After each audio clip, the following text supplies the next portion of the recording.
আপুনি কেতিয়াবা আইনাৰ সন্মুখত থিয় হৈ নিজৰ মুখখন চাই ভাবিছেনে মোৰ ছালখন আগৰ দৰে উজ্জ্বল কিয় দেখা নাযায়? কেতিয়াবা মনত হয় হয়তো আমি ক্ৰীম ব্যৱহাৰ কৰিলে ছাল উজ্জ্বল হ'ব। কোনোবাই কয় বিদেশী ফেচ ৱাছ ব্যৱহাৰ কৰক, আন কোনোবাই কয় সেই স্ক্ৰীমটো লগাওক। আমি আহাৰে সেইবোৰ কিনি ব্যৱহাৰ কৰোঁ, কিন্তু কেইদিনমান পিছত আকৌ আগৰ দৰে ছালখন ম্লান আৰু ভাগৰুৱা দেখা যায়। কিন্তু এতিয়া সমস্যাটো আচলতে ক'ত? সত্যটো হৈছে সুস্থ আৰু উজ্জ্বল ছাল কেৱল বাহিৰত লগোৱা সামগ্ৰীৰ ওপৰত নিৰ্ভৰ নকৰে। আমাৰ শৰীৰৰ ভিতৰৰ স্বাস্থ্য, খাদ্যাভ্যাস, টোপনি, পানী খোৱাৰ পৰিমাণ, মানসিক চাপ, ব্যায়াম আৰু দৈনন্দিন অভ্যাস এই সকলোবোৰে মিলি ছালৰ স্বাস্থ্য গঢ়ি তোলে। ভাবকচোন, এটা গছ যদি বাহিৰৰ পাতত কেৱল পানী ছটিয়াই থোৱা হয় কিন্তু শিপাত পানী নিদিয়া হয়, তেন্তে সেই গছ কেতিয়াও সেউজীয়া আৰু সতেজ হৈ থাকিবনে? ঠিক তেনেদৰে ছালখনো আমাৰ শৰীৰৰ এটা অংশ, যে ভিতৰৰ যত্ন নোলোৱাকৈ কেৱল বাহিৰত ক্ৰীম লগাই স্থায়ী ফল পোৱাটো কঠিন। আজিৰ এই ভিডিঅ'ত আমি জানিম কিয় ছাল ম্লান হৈ পৰে, যে কোনবোৰ অভ্যাসে ছালৰ স্বাভাৱিক জেল্লা কমাই দিয়ে, যে কোনবোৰ বৈজ্ঞানিকভাৱে সমৰ্থিত সহজ অভ্যাসে ছাল সুস্থ ৰাখিবলৈ সহায় কৰে, আৰু শেহত মই আপোনালোকৰ সৈতে এটা অতি সহজ দৈনন্দিন ৰুটিন শ্বেয়াৰ কৰিম, যিটো অধিকাংশ মানুহেই ঘৰতে অনুসৰণ কৰিব পাৰে। মনত ৰাখিব, এই ভিডিঅ'ৰ উদ্দেশ্য অলৌকিক ফলৰ প্ৰতিশ্ৰুতি দিয়া নহয়, বৰঞ্চ সুস্থ জীৱনশৈলীৰ জৰিয়তে কেনেকৈ লাহে লাহে ছালৰ স্বাস্থ্য উন্নত কৰিব পাৰি সেই বিষয়ে আলোচনা কৰিম। গতিকে ভিডিঅ'টো শেষলৈ নিশ্চয় চাই থাকিব। নাম্বাৰ 1, ছাল কিয় ম্লান হৈ পৰে? আমি প্ৰায় ভাবোঁ মোৰ ছালখন বহুত ভাল আছিল, এতিয়া কিয় ইমান ম্লান হৈছে? আচলতে ইয়াৰ বহু কাৰণ আছে। আমাৰ ছালটো শৰীৰৰ আটাইতকৈ ডাঙৰ অংগ। এই ছালে আমাক ধূলি, বেক্টেৰিয়া, সূৰ্যৰ ৰশ্মি আৰু বাহিৰৰ বহু ক্ষতিকাৰক বস্তুৰ পৰা সুৰক্ষা দিয়ে। যেতিয়া আমি শৰীৰৰ যত্ন নলওঁ, তাৰ প্ৰভাৱ প্ৰথমে ছালতে দেখা দিব পাৰে। পৰ্যাপ্ত পানী নোখোৱা। দিনটোৰ অধিকাংশ সময় যদি পানী কম খোৱা হয়, তেন্তে শৰীৰত পানীৰ অভাৱ হ'ব পাৰে। ইয়াৰ ফলত কিছুমান মানুহৰ ছাল শুকান, টান আৰু নিষ্প্ৰাণ দেখা যাব পাৰে। অত্যাধিক ৰ'দ। সূৰ্যৰ অতিবেঙুনীয়া ৰশ্মিয়ে ছালৰ ওপৰত দীঘলীয়া সময়ত প্ৰভাৱ পেলাব পাৰে। সেয়েহে বহু সময়ত ৰ'দত থাকিলে ছালৰ ক্ষতিৰ সম্ভাৱনা বৃদ্ধি পাব পাৰে। কম টোপনি। আপুনি লক্ষ্য কৰিছে নেকি? কেইদিনমান কম টোপনি হ'লে চকুৰ তলত ক'লা দাগ, মুখত ভাগৰুৱা ভাৱ দেখা যায়। কাৰণ ভাল টোপনিৰ সময়ত শৰীৰে নিজকে মেৰামতি কৰাৰ কাম কৰে। অস্বাস্থ্যকৰ খাদ্য। অত্যাধিক তেলীয়া, ভজা, চেনিযুক্ত আৰু প্ৰচেছড খাদ্য নিয়মিত খালে শৰীৰৰ সামগ্ৰিক স্বাস্থ্যৰ ওপৰত প্ৰভাৱ পৰিব পাৰে। ফলত ছালৰ স্বাভাৱিক সতেজতাও কমিব পাৰে। মানসিক চাপ। যেতিয়া আমি বেছি চিন্তা কৰোঁ, উদ্বেগ হৈ থাকোঁ বা মানসিক চাপত ভোগোঁ, তেতিয়া শৰীৰৰ বিভিন্ন হৰম'নৰ পৰিৱৰ্তন হয়। ইয়াৰ ফলত কিছুমান মানুহৰ মুখত ব্ৰণ বা নিস্তেজভাৱে দেখা দিব পাৰে। ধূমপান আৰু অত্যাধিক মদ্যপান। এই অভ্যাসসমূহে কেৱল ছাল নহয়, গোটেই শৰীৰৰ স্বাস্থ্যৰ ওপৰত নেতিবাচক প্ৰভাৱ পেলাব পাৰে। এটা বাস্তৱ উদাহৰণ, ধৰি লওক ৰাহুল আৰু দীপক নামৰ দুজন বন্ধু। দুয়ো বন্ধুৰ বয়স 30 বছৰ। ৰাহুলে প্ৰতিদিন জাংক ফুড খায়, পানী কম খায়, নিশা পলমকৈ মোবাইল ব্যৱহাৰ কৰে আৰু 5 ঘণ্টাৰ বেছি নুশুৱে। আনহাতে দীপকে পৰ্যাপ্ত পানী খায়, ফল-মূল খায়, সময়মতে শুৱে আৰু নিয়মিত অলপ খোজ কাঢ়ে। 6 মাহ পিছত দুয়োৰে মুখত পাৰ্থক্য স্পষ্ট হ'ব পাৰে। একজন অধিক সতেজ দেখাব পাৰে, আনজনক ভাগৰুৱা দেখাব পাৰে।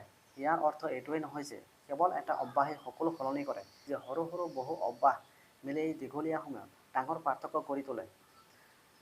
নাম্বাৰ 2, পানী। সুস্থ ছালৰ প্ৰথম চাবিকাঠি হ'ল পানী। এতিয়া আহক আমি কেৱল এটা অভ্যাসৰ কথা কওঁ, যিটো একেবাৰে বিনামূলীয়া। সেইটো হ'ল পৰ্যাপ্ত পানী খোৱা। আমাৰ শৰীৰৰ ডাঙৰ অংশ পানীৰে গঠিত। পানীয়ে শৰীৰৰ বহু গুৰুত্বপূৰ্ণ কামত সহায় কৰে। যেতিয়া শৰীৰত পানীৰ অভাৱ হয়, কিছুমান মানুহৰ ছাল অধিক শুকান, ৰুক্ষ বা ভাগৰুৱা দেখাব পাৰে।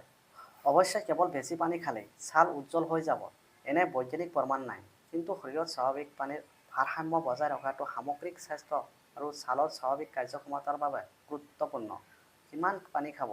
সকলো মানুহৰ বাবে একে পৰিমাণৰ পানী উপযোগী নহয়। ই নিৰ্ভৰ কৰে বয়স, ওজন, বতৰ, ব্যায়াম, স্বাস্থ্যৰ অৱস্থা। সেয়েহে পিয়াস লাগিলে পানী খাব, গৰম বতৰত বা ব্যায়ামৰ পিছত অধিক যত্ন ল'ব আৰু দিনটোৰ ভিতৰত নিয়মিত পানী খোৱাৰ অভ্যাস গঢ়ি তুলিব। কেনেকৈ সহজে পানী খোৱাৰ অভ্যাস গঢ়ি তুলিব? ৰাতিপুৱা উঠি এগিলাচ পানী খাব। বাহিৰলৈ ওলালে লগত পানীৰ বটল ৰাখিব। মোবাইলত প্ৰতি 2 ঘণ্টাত এটা ৰিমাইণ্ডাৰ দিব পাৰে। চাহ বা কল্ড ড্ৰিংকৰ সলনি মাজে মাজে সাধাৰণ পানী খাব। ফল-মূল যেনে তৰবুজ, তিয়ঁহ, কমলা আদিও শৰীৰত পানীৰ যোগানত সহায় কৰে।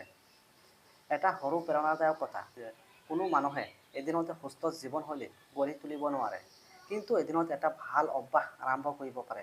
আজি যদি আপুনি কেৱল নিয়মিত পানী খোৱাৰ অভ্যাস আৰম্ভ কৰে, সেয়াই কাইলৈ আন এটা ভাল অভ্যাসৰ পথ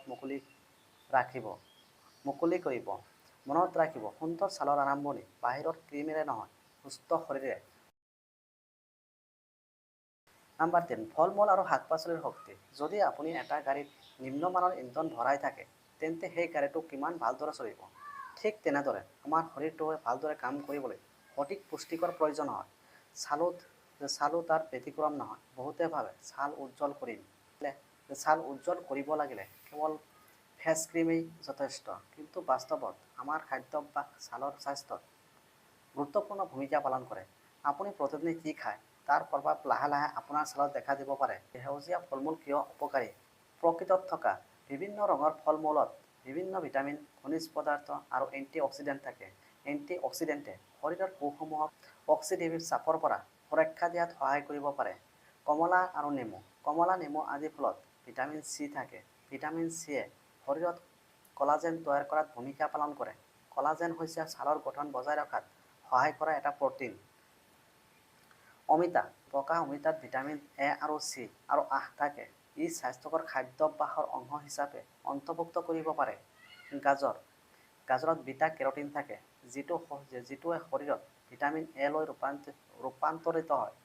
ভিটামিন এ ছালৰ স্বাভাৱিক কাৰ্যক্ষমতাৰ বাবে গুৰুত্বপূৰ্ণ। বিলাহীত লাইকোপিন নামৰ এটা এন্টিঅক্সিডেণ্ট থাকে। ই স্বাস্থ্যকৰ খাদ্য অভ্যাসৰ অংশ হিচাপে ভাল বিকল্প। পালেং শাক। সেউজীয়া শাক-পাচলিত ফলেট, লোহা আৰু বিভিন্ন ভিটামিন থাকে। সপ্তাহত কেইবাবাৰো শাক-পাচলি খোৱাৰ অভ্যাস গঢ়ি তুলিব পাৰে। কিন্তু কি এৰাই চলিব?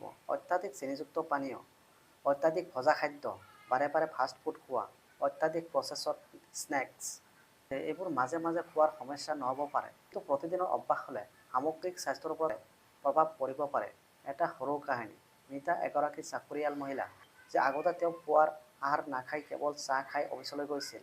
দুপৰীয়া ফাষ্ট ফুড, ৰাতি দেৰিকৈ ভাত খাইছিল। কেইমাহমান পিছত তেওঁ নিজৰ খাদ্যাভ্যাস সলনি কৰিলে। পুৱা ফল আৰু ওটছ, দুপৰীয়া ঘৰতে বনোৱা আহাৰ, আবেলি ফল, ৰাতি হালধীয়া আহাৰ।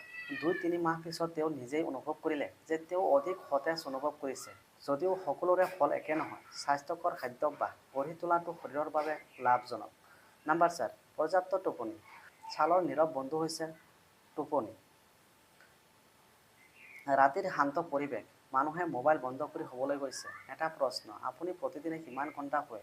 5 ঘণ্টা, 6 ঘণ্টা নে 8 ঘণ্টা? আজিৰ ব্যস্ত জীৱনত বহুতে টোপনিক গুৰুত্ব নিদিয়ে, কিন্তু টোপনি হৈছে শৰীৰৰ প্ৰাকৃতিক পুনৰুদ্ধাৰ প্ৰক্ৰিয়াৰ এটা গুৰুত্বপূৰ্ণ অংশ, বিশেষকৈ অধিকাংশ প্ৰাপ্তবয়স্কৰ বাবে 7 পৰা 9 ঘণ্টা মানসম্পন্ন টোপনি উপযোগী বুলি পৰামৰ্শ দিয়ে। কম টোপনিৰ সম্ভাৱ্য প্ৰভাৱ: চকুৰ তলত ক'লা দাগ হয়, মুখখন ভাগৰুৱা লাগে, মনোযোগ কমি যায়, খং বেছি হয়, সামগ্ৰিকভাৱে ক্লান্তি অনুভৱ কৰে। ভাল টোপনিৰ বাবে কিছুমান সহজ অভ্যাস: প্ৰতিদিনে একে সময়ত শুবলৈ চেষ্টা কৰক। শুৱাৰ কমেও 30 পৰা 60 মিনিট আগতে মোবাইল বা লেপটপৰ ব্যৱহাৰ কৰা বন্ধ কৰক। ৰাতি অত্যাধিক কেফেইনযুক্ত খাদ্য নাখাব। শোৱা কোঠাটো শান্ত, পৰিষ্কাৰ আৰু আৰামদায়ক কৰি ৰাখক। এটা বাস্তৱ সত্য, আপুনি পৃথিৱীৰ আটাইতকৈ দামী ক্ৰীম ব্যৱহাৰ কৰিব পাৰে, কিন্তু যদি প্ৰতিদিনে 4 ঘণ্টা শুৱে, তেন্তে শৰীৰে প্ৰয়োজনীয় বিশ্ৰাম নাপাব। সুস্থ ছালৰ বাবে টোপনি কোনো বিলাসিতা নহয়, ই এটা প্ৰয়োজনীয়। নাম্বাৰ 5, মুখ সঠিকভাৱে পৰিষ্কাৰ কৰক। মুখ কোমলভাৱে ধোৱাৰ দৃশ্য। যেতিয়া আহোঁ মুখ ধোৱাৰ কথালৈ, বহুতে ভাবে বেছি মুখ ধুলে ছাল বেছি পৰিষ্কাৰ হ'ব, কিন্তু সেয়া সদায় সঁচা নহয়। অত্যাধিক মুখ ধুলে কিছুমান মানুহৰ ছালৰ স্বাভাৱিক তেল কমি যাব পাৰে, ফলত ছাল শুকান বা সংবেদনশীল অনুভৱ হ'ব পাৰে। দিনটোত কিমানবাৰ মুখ ধুব? বহু মানুহৰ বাবে পুৱা এবাৰ বা ৰাতি এবাৰ কোমল ক্লিনজাৰে মুখ ধোৱাটো যথেষ্ট। যদি আপুনি ব্যায়াম কৰে বা বেছি ঘাম ওলায়, তেতিয়া প্ৰয়োজন অনুসৰি মুখ পৰিষ্কাৰ কৰিব পাৰে। ছালৰ ধৰণ চিনাক্ত কৰক: শুকান ছাল, তেলীয়া ছাল, মিশ্ৰ ছাল, সংবেদনশীল ছাল। সকলোৰে ছাল একে নহয়, সেয়েহে আনৰ বাবে ভাল হোৱা সামগ্ৰী আপোনাৰ বাবেও একে ধৰণৰ উপযোগী হ'ব বুলি ক'ব নোৱাৰি। মুখখন গৰম পানীৰে নে ঠাণ্ডা পানীৰে ধুব? অত্যাধিক গৰম পানীৰে মুখ ধোৱাত কিছুমানৰ ছাল শুকান অনুভৱ হ'ব পাৰে। সাধাৰণ বা কুহুমীয়া পানী ব্যৱহাৰ কৰাটো অত্যাধিক আৰামদায়ক। মুখ মোছাৰ সময়ত গামোচাৰে জোৰকৈ ঘঁহি নুচুব। লাহে লাহে টেপ কৰি শুকুৱাওক। ই ছালৰ ওপৰত কম চাপ পেলায়। শোৱাৰ আগতে যদি আপুনি ছানস্ক্ৰীন, মেকআপ বা ধূলিময় পৰিৱেশত থাকে, তেন্তে শোৱাৰ আগতে মুখ ভালদৰে পৰিষ্কাৰ কৰাটো প্ৰয়োজন। মনত ৰাখিব, সুন্দৰ ছাল একো যাদু নহয়। ই হৈছে সৰু সৰু ভাল অভ্যাসৰ যোগফল। এদিন পানী খাব, এদিন ফল খাব, এদিন সময়মতে শুব, এদিন মুখৰ সঠিক যত্ন ল'ব। তাৰপিছত সেই দিনবোৰেই এসময়ত এমাহ হয়, এবছৰ হয়, আৰু সেই অভ্যাসেই আপোনাৰ স্বাস্থ্যকৰ জীৱনশৈলীৰ অংশ হৈ পৰে। নিজৰ যত্ন লোৱাটো কেতিয়াও স্বাৰ্থপৰতা নহয়, ই নিজৰ শৰীৰক সন্মান কৰাৰ এটা উপায়। ৰ'দৰ পৰা সুৰক্ষা, ছালৰ নীৰৱ ৰক্ষা কৱচ। এটা কথা যে আমি প্ৰতিদিনে ঘৰ এৰি বাহিৰলৈ ওলাই যাওঁ, অফিচ, বিদ্যালয়, বজাৰ বা পথত খোজ কঢ়াৰ সময়ত সূৰ্যৰ পোহৰ আমাৰ ছালৰ ওপৰত পৰে। সূৰ্যৰ পোহৰ আমাৰ শৰীৰৰ বাবে প্ৰয়োজনীয়। ই ভিটামিন ডি উৎপন্নত সহায় কৰে। কিন্তু দীঘলীয়া সময় ধৰি অতি বেঙুনীয়া ৰশ্মিৰ সংস্পৰ্শত থাকিলে ছালৰ ক্ষতি হ'ব পাৰে। ৰ'দে ছালত কি প্ৰভাৱ পেলাব পাৰে? ছালৰ ৰং অসমান দেখাব পাৰে, ছাল শুকান অনুভৱ হ'ব পাৰে, দীঘলীয়া সময়ত অকাল বয়সৰ লক্ষণ দেখা দিব পাৰে। অতিমাত্ৰা UV ৰশ্মিয়ে ছালৰ কিছুমান ৰোগৰ সম্ভাৱনা বৃদ্ধি কৰিব পাৰে। সেয়েহে সূৰ্যৰ পৰা সুৰক্ষা লোৱাটো কেৱল সৌন্দৰ্যময়ৰ বাবে নহয়, ই ছালৰ বাবেও গুৰুত্বপূৰ্ণ। সহজ সুৰক্ষা উপায়। দুপৰীয়া তীব্ৰ ৰ'দত অতি প্ৰয়োজনীয় নোহোৱাকৈ দীঘলীয়া সময় নাথাকিবলৈ চেষ্টা কৰক। বাহিৰলৈ ওলালে বহু টুপী, ছাতি বা সম্পূৰ্ণ হাতৰ কাপোৰ ব্যৱহাৰ কৰক। প্ৰয়োজন অনুসৰি নিজৰ ছালৰ বাবে উপযোগী ছানস্ক্ৰীন ব্যৱহাৰ কৰিব পাৰি। নিৰ্দেশনা অনুসৰি পুনৰ লগোৱাটো জৰুৰী। মনত ৰাখিব যে মেঘালয়ৰ দিনত UV ৰশ্মি থাকিব পাৰে, সেয়েহে বাহিৰত অধিক সময় কটালে সুৰক্ষা লোৱাটো ভাল অভ্যাস। ঘৰতো কৰিব পৰা কিছুমান সহজ যত্ন। বহু বছৰ ধৰি মানুহে বিভিন্ন প্ৰাকৃতিক উপাদান ছালৰ যত্নত ব্যৱহাৰ কৰি আহিছে। কিন্তু এটা কথা সদায় মনত ৰাখিব, প্ৰাকৃতিক মানে সকলোৰে বাবে নিৰাপত্তা নহয়। নতুন কিবা ব্যৱহাৰ কৰাৰ আগতে সৰু অংশত পৰীক্ষা কৰাটো বুদ্ধিমানৰ কাম। Aloe vera gel. বিশুদ্ধ এলোভেৰা জেল কিছুমান মানুহৰ বাবে ছাল শান্ত আৰু আৰ্দ্ৰ অনুভৱ কৰাত সহায় কৰিব পাৰে। গছৰ পৰা এলোভেৰা ল'লে পৰিষ্কাৰকৈ ধুই ব্যৱহাৰ কৰাটো প্ৰয়োজন। যদি জ্বালা-পোৰা, খজুৱতি বা ৰঙা হয়, তেন্তে ব্যৱহাৰ কৰা বন্ধ কৰক। মৌত প্ৰাকৃতিকভাৱে আৰ্দ্ৰ ধৰি ৰখাত সহায়ক গুণ থাকে। অলপ সময় মুখত ৰাখি ধুই পেলাব লাগে। কিন্তু যিসকলৰ মৌত এলাৰ্জি আছে, তেওঁলোকে ইয়াক ব্যৱহাৰ নকৰিব। দৈত লেক্টিক এচিড থাকে, যিয়ে কোমলভাৱে ছালৰ যত্নত সহায় কৰিব পাৰে। কিন্তু সংবেদনশীল বা জ্বালা-পোৰা থকা ছালত ব্যৱহাৰ আগতে সাৱধান হওক। তিয়হ ঠাণ্ডা অনুভৱ দিয়ে। কিছুমান মানুহে চকুৰ চাৰিওফালে বা মুখত সতেজ অনুভৱৰ বাবে ব্যৱহাৰ কৰে। ই অলৌকিকভাৱে ছাল ফৰ্চা কৰে, কিন্তু সতেজ অনুভৱ দিব পাৰে। এটা গুৰুত্বপূৰ্ণ কথা, ইণ্টাৰনেটত মাত্ৰ 5 মিনিটত ফৰ্চা হওক ধৰণৰ উপায় দেখা যায়। এই ধৰণৰ দাবীৰ বৈজ্ঞানিক ভিত্তি সাধাৰণতে নাথাকে। ছালৰ প্ৰাকৃতিক ৰং সলনি কৰাৰ প্ৰতিশ্ৰুতি দিয়া বহু সামগ্ৰী বা উপায়ৰ পৰা সাৱধান থাকিব। লক্ষ্য হওক স্বাস্থ্যৱান ছাল, কেৱল ফৰ্চা ছাল নহয়। নম্বৰ 8, যিবোৰ অভ্যাস এৰাই চলিব লাগিব। কেতিয়াবা আমি ভাল অভ্যাস গঢ়ি তোলাৰ চেষ্টা কৰোঁ, কিন্তু কিছুমান বেয়া অভ্যাসে সেই প্ৰচেষ্টা কমাই দিয়ে। ধূমপান কেৱল ফুসফুসৰ বাবে নহয়, ছালৰ বাবেও ক্ষতিকাৰক হ'ব পাৰে। ই ছালৰ অকাল বয়সৰ লক্ষণ বৃদ্ধি কৰাত ভূমিকা ৰাখিব পাৰে। অত্যাধিক চেনিযুক্ত খাদ্য। প্ৰতিদিনে অত্যাধিক মিঠাই, ক'ল্ড ড্ৰিংক বা চেনিযুক্ত খাদ্য খোৱাটো সামগ্ৰিক স্বাস্থ্যৰ বাবে ভাল নহয়। কম টোপনি, আজি অলপ কাইলৈ অলপ, এইদৰে টোপনি কমি থাকিলে শৰীৰৰ ওপৰত প্ৰভাৱ পৰে। মুখ বাৰে বাৰে স্পৰ্শ কৰা। আমাৰ হাতত বহু বেক্টেৰিয়া আৰু ধূলি থাকিব পাৰে। বাৰে বাৰে মুখ স্পৰ্শ কৰিলে কিছুমান ছালত সমস্যাৰ সৃষ্টি হ'ব পাৰে। মেকআপ নোচোৱাকৈ শুই পৰা। দিনটোৰ শেষত মুখ পৰিষ্কাৰ নকৰাকৈ শুই পৰাটো ভাল অভ্যাস নহয়। অত্যাধিক স্ক্ৰাব কৰা। বহুতে ভাবে জোৰকৈ ঘঁহিলে ছাল উজ্জ্বল হ'ব। আচলতে অত্যাধিক স্ক্ৰাব কৰিলে ছাল সংবেদনশীল হ'ব পাৰে। যিকোনো ক্ৰীম ব্যৱহাৰ কৰা। বন্ধুৱে ব্যৱহাৰ কৰিছে বুলি আপোনাৰ বাবেও উপযোগী হ'ব বুলি নিশ্চিত নহয়। প্ৰয়োজন হ'লে ছালৰ বিশেষজ্ঞৰ পৰামৰ্শ লওক। জীৱনত ডাঙৰ পৰিৱৰ্তন এদিনতে নহয়। প্ৰতিদিনে কৰা সৰু সৰু সিদ্ধান্তবোৰেই আপোনাৰ ভৱিষ্যত গঢ়ে। আজিৰ পৰা যদি আপুনি কেৱল এটা বেয়া অভ্যাস এৰি ভাল অভ্যাস আৰম্ভ কৰে, তেন্তে সেইটোৱে আপোনাৰ জীৱনশৈলীৰ আৰম্ভণি কৰিব পাৰে। মনত ৰাখিব, সুন্দৰ ছাল মানে নিখুঁত ছাল নহয়। সুন্দৰ ছাল মানে স্বাস্থ্যৱান, পৰিষ্কাৰ আৰু আত্মবিশ্বাসেৰে ভৰা ছাল। নম্বৰ 7, দিনৰ সহজ স্ক্ৰীন। এতিয়ালৈকে আমি জানিলোঁ ছাল কিয় ম্লান হয়, পানী কিয় গুৰুত্বপূৰ্ণ, স্বাস্থ্যকৰ খাদ্য, টোপনি, মুখ পৰিষ্কাৰ কৰা, ৰ'দৰ পৰা সুৰক্ষা আৰু ঘৰতে কৰিব পৰা কিছুমান সহজ যত্ন।